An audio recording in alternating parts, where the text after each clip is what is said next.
विद्यार्थी मित्रों,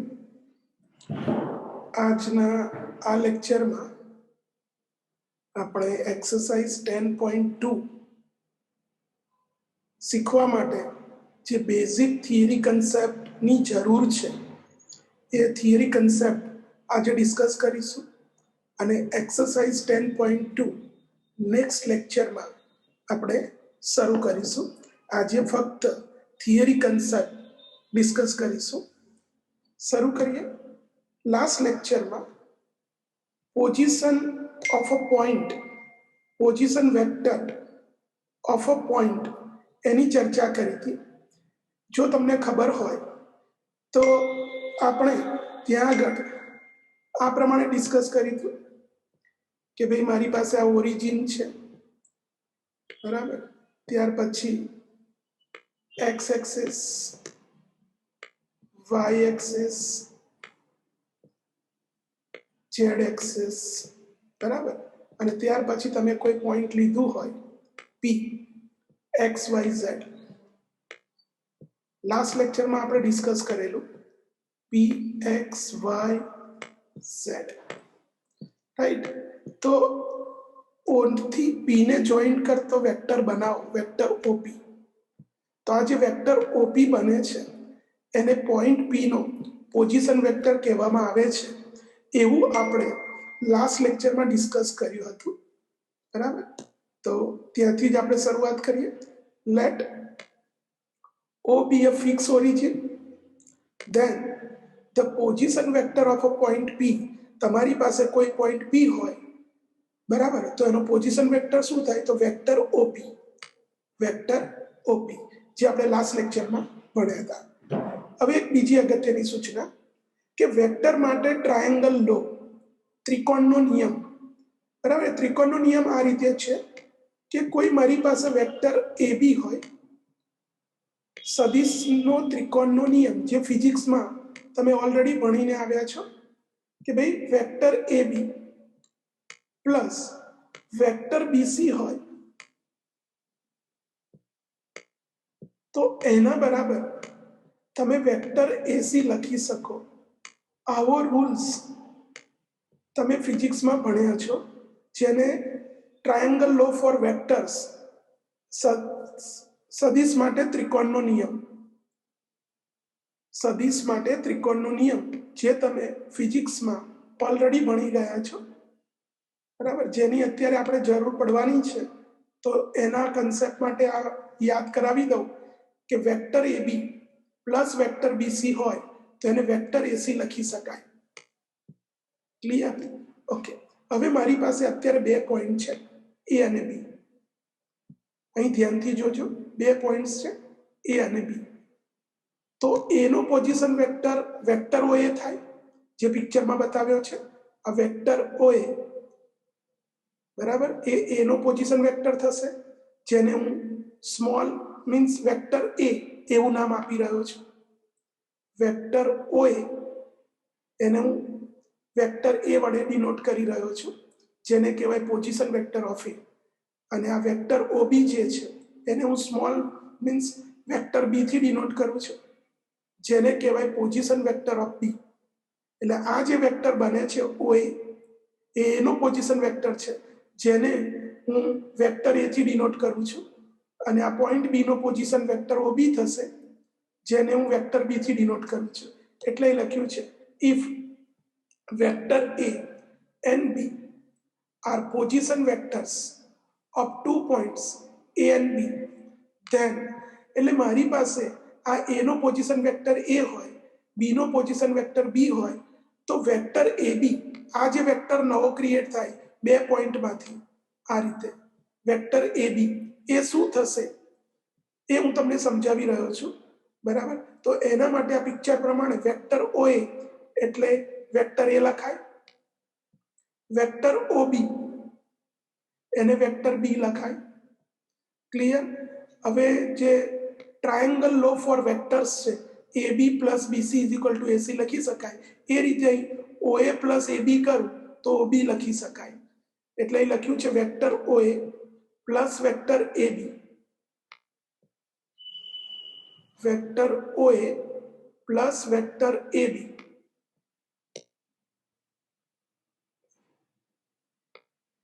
is equal to vector O B લખી શકાય.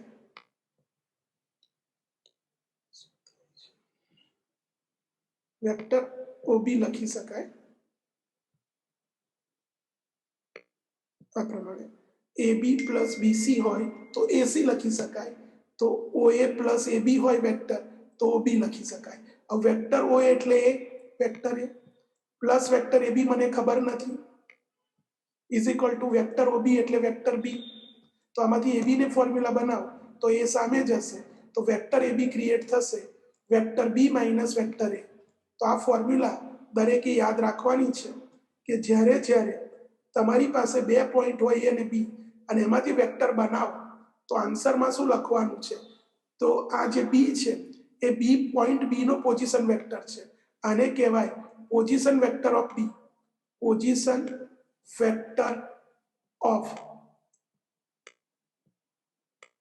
બી માઇનસ આને કહેવાય પોઝિશન વેક્ટર ઓફ એ. એટલે અહીં ફોર્મ્યુલા લખી છે position vector of B minus position vector of A, એટલે કે બી માઇનસ એ. વેક્ટર એ બી જોઈતો હોય તો આના પોઝિશન વેક્ટરમાંથી આનો પોઝિશન વેક્ટર સબટ્રેક્ટ કરવાનો. તો આ ફોર્મ્યુલા દરેક સ્ટુડન્ટ્સને યાદ રહેવી જોઈએ, જે આખા ચેપ્ટરમાં દરેક એક્ઝામ્પલમાં કામમાં લાગશે એવું કહીએ તો પણ ચાલે. ફરી એકવાર મારી પાસે એ નો પોઝિશન વેક્ટર એ હોય, બી નો પોઝિશન વેક્ટર બી હોય, તો વેક્ટર એ બી નો પોઝિશન વેક્ટર શું થાય તો કે બી માઇનસ એ. એટલે એને યાદ કેવી રીતે રાખશો કે ભાઈ વેક્ટર એ બી હોય તો vector A B is equal to બીજું પોઈન્ટ જે હોય ને એનો પોઝિશન વેક્ટર પહેલા લેવાનો, એટલે position vector of B minus position vector of A. આ ફોર્મ્યુલા દરેક સ્ટુડન્ટ્સને યાદ રહેવી જોઈએ. ક્લિયર? એની સમજૂતી કેવી રીતે છે મેં આ બતાવ્યું છે, બરાબર? આ રીતે સમજાવ્યું છે અને એ રીતે આ ક્રિએટ કરેલું છે ત્રિકોણના નિયમથી કે ભાઈ વેક્ટર એ બી એટલે position vector of B minus position vector of A, એવી ફોર્મ્યુલા થાય. બરાબર છે. હવે બે વેક્ટરનું એડિશન એ પણ તમે ફિઝિક્સમાં ભણીને આવ્યા છો. સમાંતર બાજુ ચતુષ્કોણનો નિયમ, પેરેલેલોગ્રામ લો, જે ફિઝિક્સમાં તમે ભણ્યા છો એનું જ અહીં રિવિઝન છે. બરાબર, શરૂ કરીએ આગળ. Addition of two vectors. Addition of two vectors એટલે મારી પાસે બે વેક્ટર હોય એ અને બી, એટલે if two vectors A and B are represented by vector OA and vector OB. આ પ્રમાણે આ એ વેક્ટર એ છે વેક્ટર ઓએ અને બીજો છે વેક્ટર બી, તો એનું એડિશન ધેન ધેર સમ, એનું એડિશન કરો તો ત્રીજો વેક્ટર આ રીતે બનશે. બરાબર, અને એમાં જે પોઈન્ટ હશે એ અહીંયા આગળ તમને જે ઓએ અને ઓબી બતાવ્યા છે, બરાબર, એમાંથી સમાંતર બાજુ ચતુષ્કોણ તમે બનાવો પેરેલેલોગ્રામ, બરાબર, તો એનું આ એક વર્ટેક્સ થશે. એટલે આ ઓસી જે છે એ ડાયાગોનલ ઓફ પેરેલેલોગ્રામ ઓએસીબી થશે. બરાબર, અને આ જે લો છે એ ઓલરેડી તમે ફિઝિક્સમાં ભણીને આવ્યા છો કે ભાઈ આ વેક્ટર એ હોય અને આ વેક્ટર બી હોય, બરાબર, તો એનું એડિશન a પ્લસ બી આ રીતે ડાયાગોનલ બને પેરેલેલોગ્રામનો. બરાબર, જેને કહેવાય છે પેરેલેલોગ્રામ લો, સદિશ માટે સમાંતર બાજુ ચતુષ્કોણનો નિયમ. બરાબર, ફરી એકવાર મારી પાસે બે વેક્ટર હોય a અને b, તો એનો sum a plus B is a vector represented by OC where COC એ શું હશે તો કે ડાયાગોનલ વિકર્ણ હશે, સમાંતર બાજુ ચતુષ્કોણનો વિકર્ણ હશે, where OC is the diagonal of the parallelogram OACB. બરાબર, ફરી એકવાર મારી પાસે OA એક સદિશ હોય વેક્ટર, OB બીજો વેક્ટર હોય, આ વેક્ટર A છે વેક્ટર B છે, તો એનો તમે સમ કરો, એડિશન કરો તો આ રીતે એક ડાયાગોનલ ક્રિએટ થાય. બરાબર, અને એ જે ડાયાગોનલ હશે એ પેરેલેલોગ્રામ ઓએસીબી બનશે. બરાબર, તો આ દરેક સ્ટુડન્ટ્સને આ પણ યાદ રહેવું જોઈએ કે બે વેક્ટર તમારી પાસે હોય તો એનો સમ કરો તો ત્રીજો વેક્ટર આવશે એ પેરેલેલોગ્રામનો ડાયાગોનલ બનશે, બરાબર।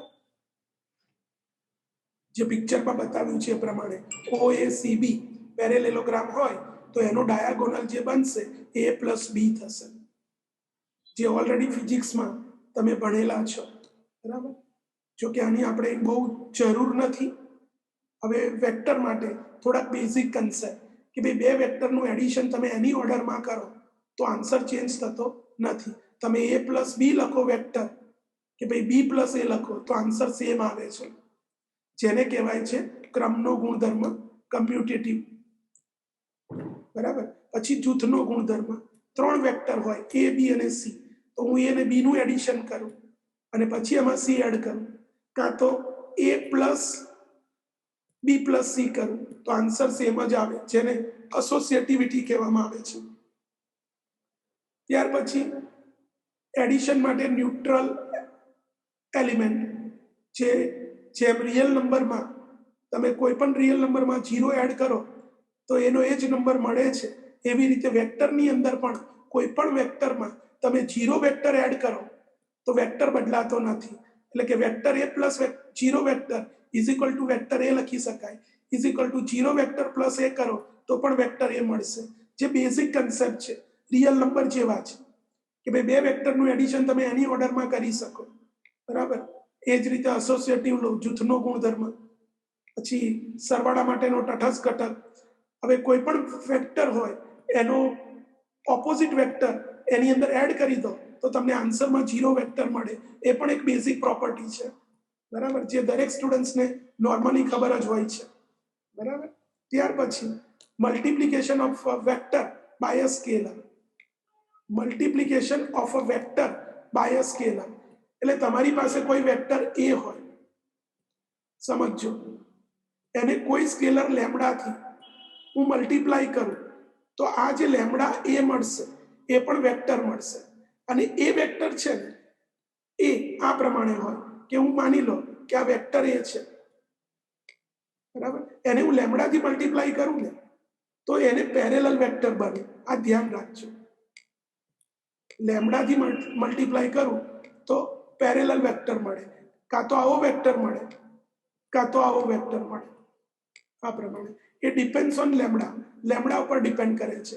જો લેમ્ડા પોઝિટિવ હશે તો સેમ ડિરેક્શનમાં મળશે, અને લેમ્ડા નેગેટિવ હશે તો ઓપોઝિટ ડિરેક્શનમાં મળશે, પણ આ કોલિનિયર વેક્ટર્સ બને, આ ધ્યાન રાખજો।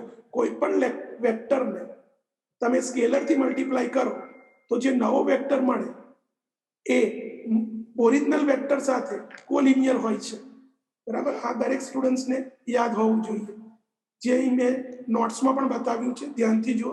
Late A be a given vector and lambda a scalar, એટલે એ વેક્ટર છે ને લેમ્ડા સ્કેલર છે, તો એનું મલ્ટિપ્લિકેશન કરો, then the product of the vector A by the scalar lambda denoted as, એને આ રીતે ડિનોટ કરવામાં આવે છે lambda into vector A is called the multiplication of vector A by the scalar lambda, એટલે આ જે મેં નોટેશન આપ્યું છે, બરાબર, એને multiplication of vector A by scalar lambda એવું કહેવામાં આવે છે।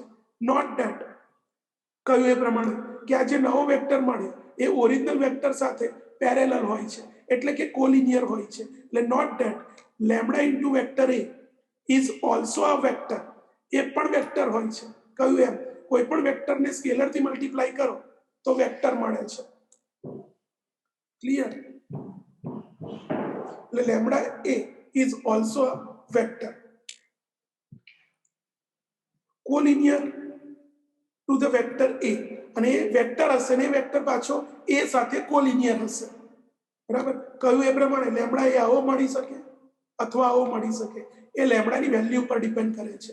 જો લેમ્ડા પોઝિટિવ હોય તો સેમ ડિરેક્શનમાં મળે, અને લેમ્ડા નેગેટિવ હોય તો ઓપોઝિટ ડિરેક્શનમાં મળે। તો હવે એની વાત કરી છે, the vector lambda A has the direction same or opposite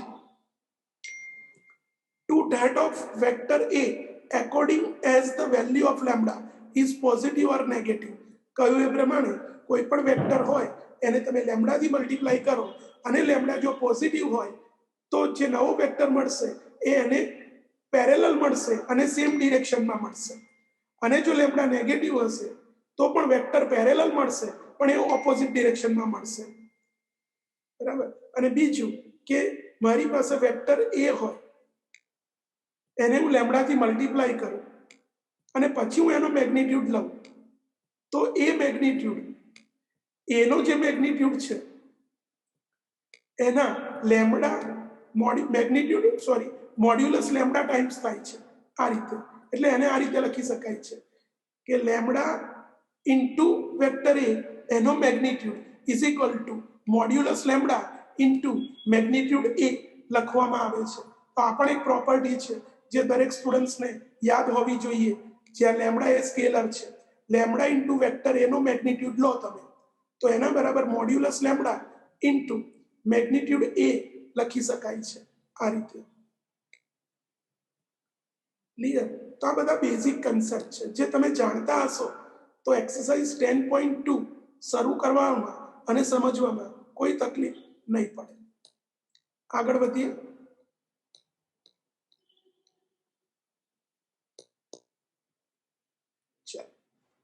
હવે મેં કહ્યું એ પ્રમાણે એક પિક્ચર બતાવ્યું છે કે ભાઈ અહીં વેક્ટર એ છે જેની લેન્થ 2 યુનિટ છે, જુઓ, બરાબર। હવે એને 1/2 થી ડિવાઈડ કરું તો વેક્ટર એને પેરેલલ જ બનશે પણ એની લેન્થ હાફ થઈ જશે આ પ્રમાણે। આ વેક્ટર એ ઓરિજિનલ છે, 2 યુનિટ લીધેલું છે ડિસ્ટન્સ લેન્થ, બરાબર। હવે હું એને 2 થી ડિવાઈડ કરું તો આની લેન્થ 1 યુનિટ થઈ જાય અને 2 એ પોઝિટિવ નંબર છે, બરાબર। એટલે 1/2 પણ પોઝિટિવ છે એટલે 1/2 થી મલ્ટીપ્લાય કરું તો ડિરેક્શન સેમ રહેશે આ પ્રમાણે। હવે આને હું 2 થી મલ્ટીપ્લાય કરું તો અત્યારે આની લેન્થ 2 યુનિટ દેખાય છે તો એ 4 યુનિટ થઈ જશે અને 2 પોઝિટિવ છે, બરાબર। એટલે પેરેલલ મળશે અને ડિરેક્શન સેમ મળશે આ રીતે। પણ આ વેક્ટરને હું જો -1/2 થી મલ્ટીપ્લાય કરું તો આના કરતા લેન્થ અડધી થઈ જશે અને માઇનસ થી મલ્ટીપ્લાય કરું તો ઓપોઝિટ થશે આ પ્રમાણે। એવી જ રીતે આને -2 થી મલ્ટીપ્લાય કરું તો લેન્થ ડબલ થઈ જશે પણ ડિરેક્શન ઓપોઝિટ થઈ જશે આ પ્રમાણે। જે મેં તમને ઉપર સમજાવ્યું હતું એ જ વસ્તુ અહીં તમને પિક્ચરમાં અલગ રીતે બતાવી છે, બરાબર। હવે ઉપર જે સમજ્યા એ જ વસ્તુ ફરી એકવાર ગુજરાતીમાં ફટાફટ વાંચી લઈએ। જે સમજાવ્યું એ જ ગુજરાતીમાં લખ્યું છે કે આપેલ સદિશ એ ને શૂન્યતર અદિશ એટલે કે સ્કેલર લેમ્ડા વડે મલ્ટીપ્લાય કરો તો એનું નોટેશન લેમ્ડા ઇન્ટુ સદિશ એ છે, બરાબર।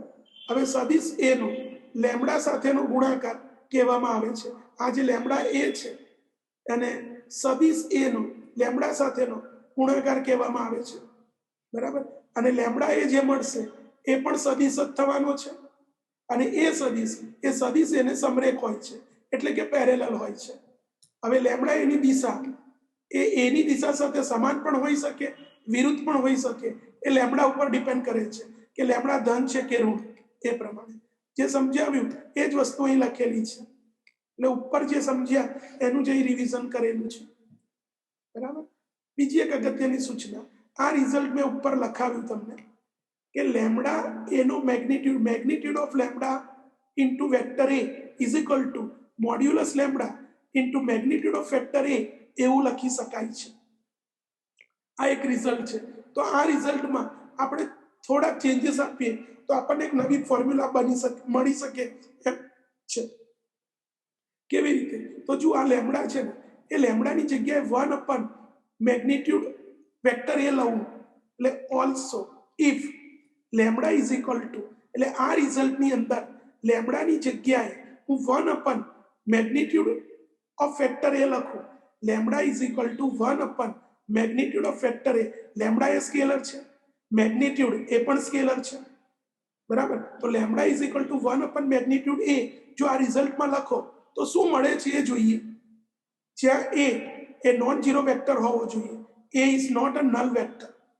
ધેન હવે ધ્યાનથી જોજો કે લેમ્ડા એ નો magnitude is equal to formula શું છે, modulus lambda into magnitude of vector A. હવે હું આ લેમ્ડાની જગ્યાએ 1 અપન મેગ્નિટ્યુડ એ લખું, 1 અપન મેગ્નિટ્યુડ એ અહીં જે લખ્યું એ લેમ્ડાની જગ્યાએ લખું તો આ કેન્સલ થઈ જશે, तो आंसर 1 મળશે। એનો મતલબ આ લેમ્ડા એ નો મેગ્નિટ્યુડ 1 યુનિટ મળ્યો, તો આ લેમ્ડા એ ને યુનિટ વેક્ટર કહેવાય। ક્યારે? જ્યારે લેમ્ડાની વેલ્યુ તમે 1 અપન મેગ્નિટ્યુડ એ મૂકો છો ત્યારે એનો મેગ્નિટ્યુડ 1 યુનિટ થાય છે। ફરી એકવાર, magnitude of lambda into vector A is equal to modulus lambda into magnitude of vector A. આ રિઝલ્ટની અંદર લેમ્ડાની જગ્યાએ 1 અપન મેગ્નિટ્યુડ એ લખો છો તો આન્સર 1 મળે છે। એટલે કે લેમ્ડા એ નો મેગ્નિટ્યુડ 1 થાય છે, તો લેમ્ડા એ યુનિટ વેક્ટર બને છે। તો એનો મતલબ કે લેમ્ડા એ યુનિટ વેક્ટર ક્યારે બનશે? તો જ્યારે લેમ્ડાની જગ્યાએ 1 અપન મેગ્નિટ્યુડ એ લખવામાં આવશે, બરાબર? એટલે અહીં લખ્યું છે so lambda A represents the unit vector in the direction of a, કારણ કે આ પોઝિટિવ નંબર છે। 1 અપન મેગ્નિટ્યુડ એ પોઝિટિવ, કારણ કે આ લેન્થ છે વેક્ટરની, જે કોઈ દિવસ નેગેટિવ હોઈ ના શકે, એટલે આ લેમ્ડા પોઝિટિવ છે।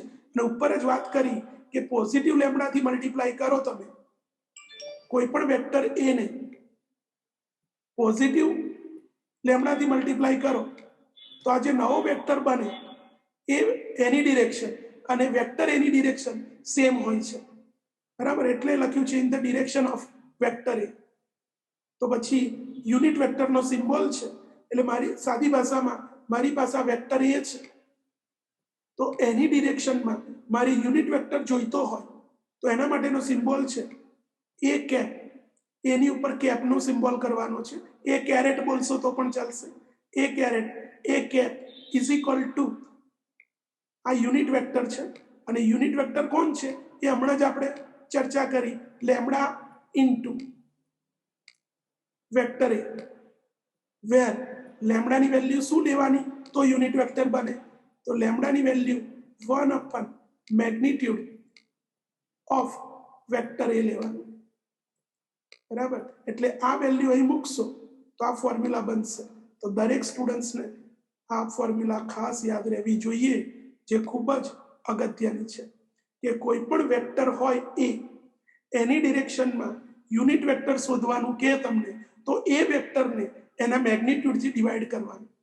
સાદી ભાષામાં કોઈ પણ વેક્ટરને એના મેગ્નિટ્યુડથી તમે ડિવાઈડ કરો અને જે નવો વેક્ટર મળે એ જ વેક્ટરની ડિરેક્શનમાં યુનિટ વેક્ટર કહેવાય।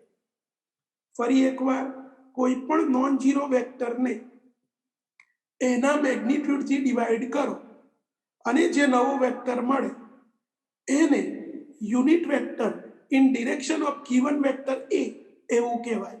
એટલે આ જે છે એને શું કહેવાય? તો કે unit vector in direction of vector A, જેનું નોટેશન છે એ કેરેટ કાં તો એ કેપ। ક્લિયર? આ ખાસ દરેક સ્ટુડન્ટ્સને યાદ રહેવું જોઈએ। આગળ જતા એક્ઝામ્પલ આવશે, કોઈ વેક્ટર આપશે અને કહેવામાં આવશે કે આ વેક્ટરની ડિરેક્શનમાં યુનિટ વેક્ટર શોધો, બરાબર? તો તમારે એ વેક્ટરને એના મેગ્નિટ્યુડથી ડિવાઈડ કરવાનો। મેગ્નિટ્યુડ એટલે ડિસ્ટન્સ, અને એ ડિસ્ટન્સ ફોર્મ્યુલા તમને ખબર છે કે ભાઈ કેવી રીતે શોધી શકાય, જે આગળ જતા પણ આપણે ફરી એકવાર ડિસ્કસ કરીશું। આગળ વધીએ। કોઈ પણ સ્કેલરથી જીરો વેક્ટરને તમે મલ્ટીપ્લાય કરો, જીરો વેક્ટરને કોઈ પણ સ્કેલરથી મલ્ટીપ્લાય કરો તો આન્સરમાં જીરો વેક્ટર જ મળે, બરાબર? હવે કોમ્પોનન્ટ્સ ઓફ અ વેક્ટર, સદિશના ઘટકો, આ એક અગત્યનો ટોપિક છે જેના એક્ઝામ્પલ્સ પણ હોય છે, બરાબર?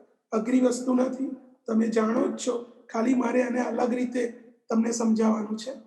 જોઈ લો પિક્ચરમાં, આ એક્સ એક્સિસ છે, વાય એક્સિસ, ઝેડ એક્સિસ।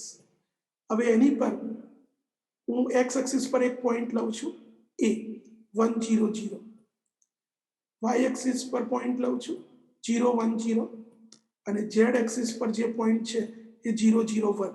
એટલે નેચરલી વેક્ટર ઓએ જે બનશે એની લેન્થ 1 યુનિટ થશે, એટલે ઓએ એ યુનિટ વેક્ટર થશે, ઓબી એ પણ યુનિટ વેક્ટર થશે, અને ઓસી એ પણ યુનિટ વેક્ટર થશે।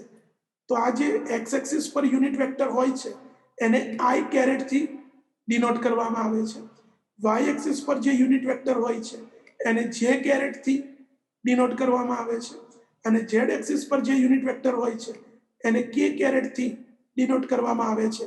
ए ज वार्ता आ बाजुमां करेली छे, फटाफट जोई लईए। Let us take the points A100, B010 and C001 on the x-axis, y-axis and z-axis respectively.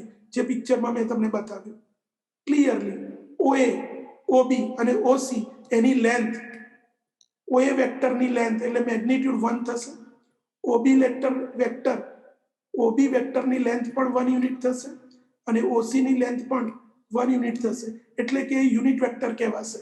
તો the vectors OA, OB and OC each having magnitude 1 are called unit vectors along the axis OX, OY and OJ. It is denoted by I, J and K respectively. કહ્યું એ પ્રમાણે x axis પર જે unit vector હોય છે એને I caret થી, y axis પર જે યુનિટ વેક્ટર હોય છે એને j કેરેટ થી અને z axis પર જે યુનિટ વેક્ટર હોય છે એને k કેરેટ થી ડિનોટ કરવામાં આવે છે. આ જ વસ્તુ ગુજરાતીમાં લખી છે, બરાબર, જે તમે વાંચી લેજો, ખ્યાલ આવી જશે, અઘરું નથી, બરાબર. ગુજરાતી મીડિયમ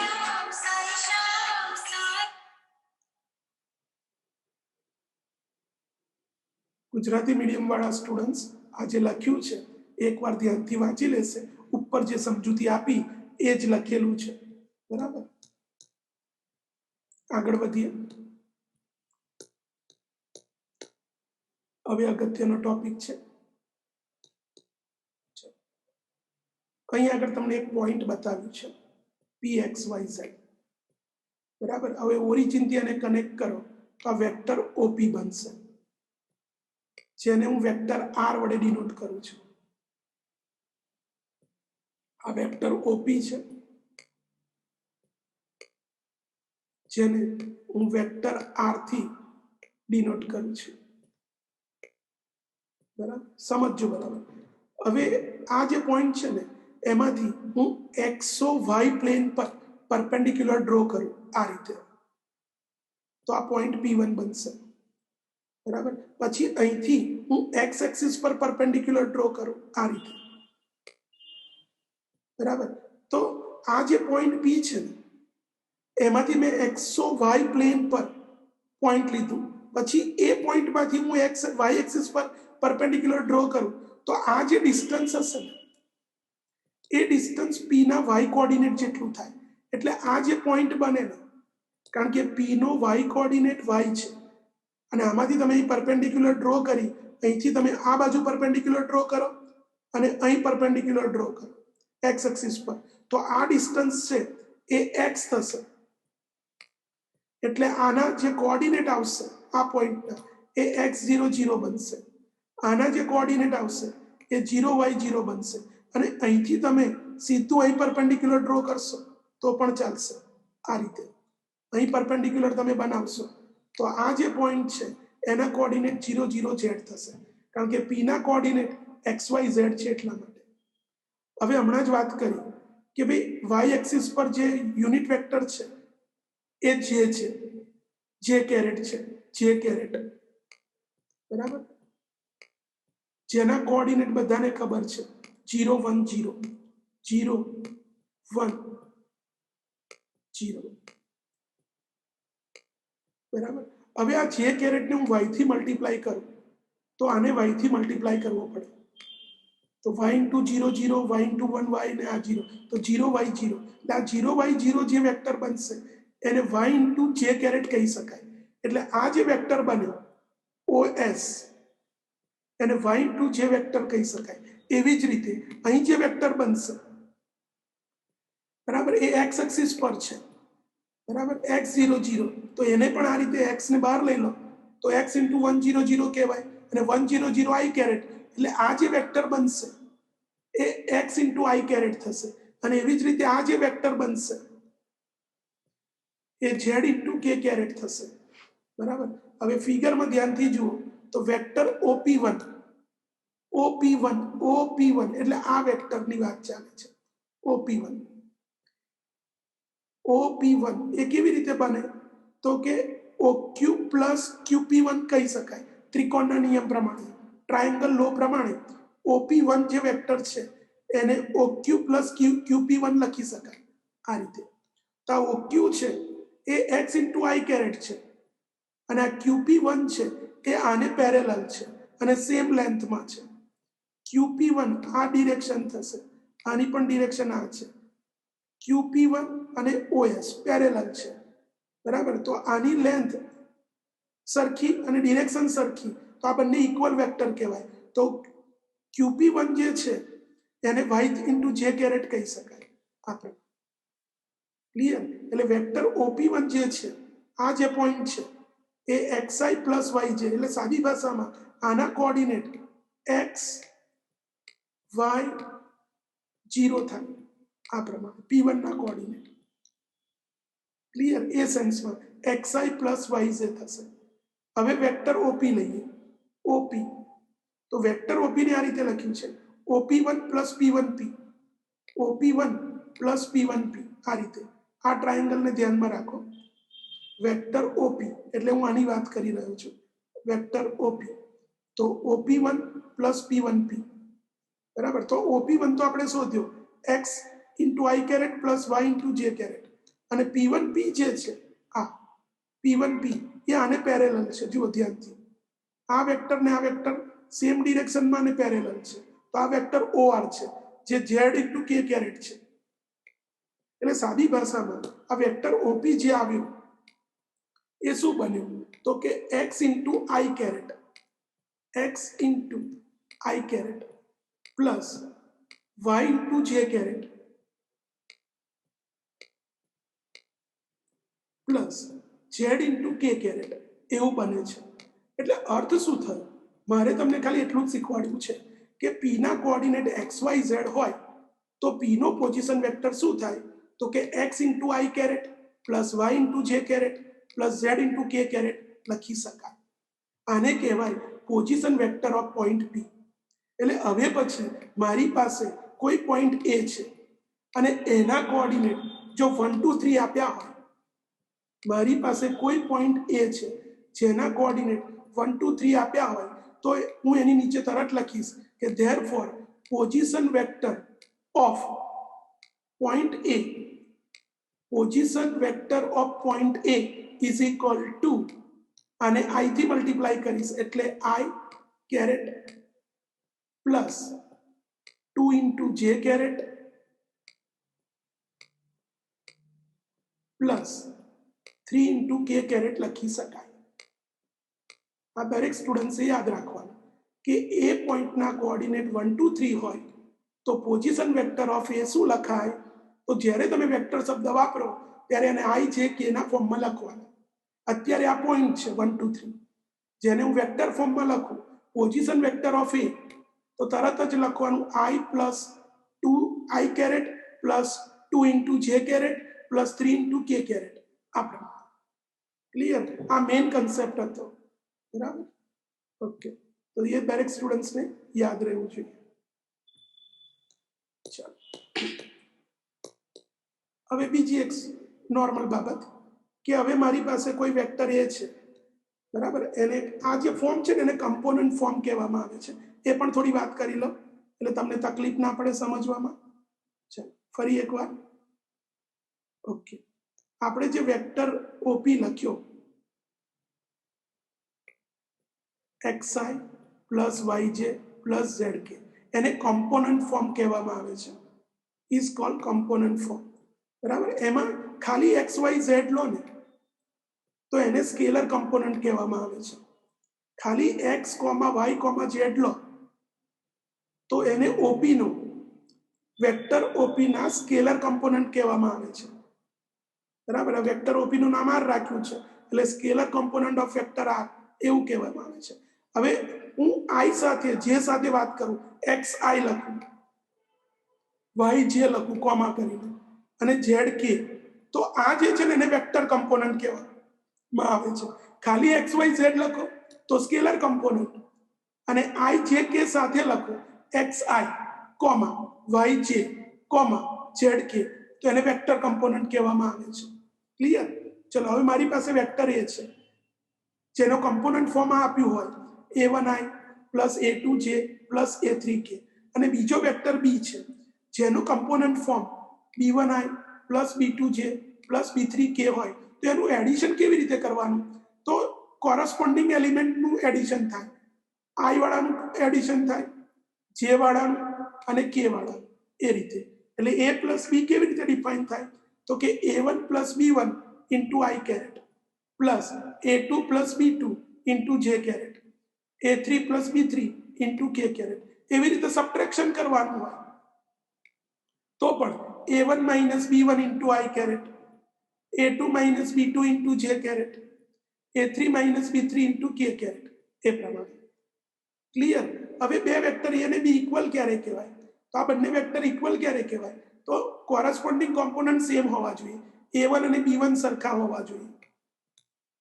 a2 અને b2 સરખા હોવા જોઈએ a3 અને b3 સરખા હોવા જોઈએ કોરસ્પોન્ડિંગ ઓલ કોમ્પોનન્ટ સેમ હોય તો એને ઇક્વલ વેક્ટર કહેવાય બરાબર હવે કોઈ વેક્ટર આ છે એને લેમ્બડાથી મલ્ટીપ્લાય કરવાનો મતલબ દરેક કમ્પોનન્ટને લેમ્બડાથી મલ્ટીપ્લાય કરવાનું આ રીતે કે લેમ્બડા ઇન્ટુ વેક્ટર એ કરવું હોય તો દરેકને લેમ્બડાથી મલ્ટીપ્લાય કરવું પડે એટલે કે lambda into a1 into i caret plus lambda into a2 into j caret plus lambda into a3 into k caret એટલે કોઈ પણ વેક્ટરને લેમ્બડાથી મલ્ટીપ્લાય કરો મતલબ એના દરેક કમ્પોનન્ટને લેમ્બડાથી મલ્ટીપ્લાય કરવા પડે ક્લિયર આ બધા બેઝિક થિયરી કન્સેપ્ટ છે જે જાણતા હશો તો જ વેક્ટરના એક્ઝામ્પલમાં તમને ખબર પડશે હવે થોડીક પ્રોપર્ટી છે કે સ્કેલર k છે અને વેક્ટર a છે એટલે વેક્ટર એને k થી મલ્ટીપ્લાય કરો સ્કેલર k થી અને વેક્ટર એને સ્કેલર m થી મલ્ટીપ્લાય કરો પછી એનું એડિશન કરો બરાબર તો એને આ રીતે લખી શકાય વેક્ટર એને કોમન લો તો k plus m into vector a આવું લખી શકાય એટલે કે vector k plus vector m is equal two k plus m into vector a આવું લખી શકાય એવી જ રીતે k into vector m is equal two km into vector a એવું પણ લખી શકાય સિમ્પલ પ્રોપર્ટી છે અઘરું નથી એવી રીતે બે વેક્ટરનું એડિશન હોય a પ્લસ b એને કોઈ સ્કેલરથી મલ્ટીપ્લાય કરો તો આને એક્સપાન્ડ કરી શકાય એટલે k into vector a plus k into vector b લખી શકાય બેઝિક પ્રોપર્ટી છે ત્યાર પછી મારી પાસે કોઈ વેક્ટર છે x into i caret plus y into j caret plus z into k caret તો એનો મેગ્નિટ્યુડ આ રીતે ડિફાઇન થાય છે કે magnitude of vector r is equal to magnitude of x into i caret plus y into j caret plus z into k caret બરાબર પણ આ જે વેક્ટર છે પોઝિશન વેક્ટર એ ઓરિજિનને ધ્યાનમાં રાખીને હોય છે એટલે એનું ડિસ્ટન્સ જે થાય છે એ અંડરરૂટ x² + y² + z² એનો મતલબ કે હવે તમારી પાસે કોઈ વેક્ટર a છે આ રીતે i caret plus 2 into j caret plus 3 into k caret કોઈ વેક્ટર છે તો હવે હું એનું મેગ્નિટ્યુડ શોધું મેગ્નિટ્યુડ ઓફ વેક્ટર a તો એ શું થાય તો આ ફોર્મ્યુલા પ્રમાણે અંડરરૂટ x² એટલે 1 છે એટલે 1² પ્લસ y² એટલે 4 પ્લસ z² એટલે 9 તો આનો આન્સર જે આવે એને કહેવાય મેગ્નિટ્યુડ ઓફ વેક્ટર a √14 બરાબર તો આ વેક્ટર એનો મેગ્નિટ્યુડ કેટલો √14 તો મેગ્નિટ્યુડ શોધવાની આ ફોર્મ્યુલા છે એ પણ દરેક સ્ટુડન્ટ્સને યાદ રહેવી જોઈએ ક્લિયર તો આજે આપણે આટલું જ રાખીએ છીએ વધારે નેક્સ્ટ લેક્ચરમાં ભણીશું તો આજે અહીં આગળ આપણું લેક્ચર પૂરું કરીએ છીએ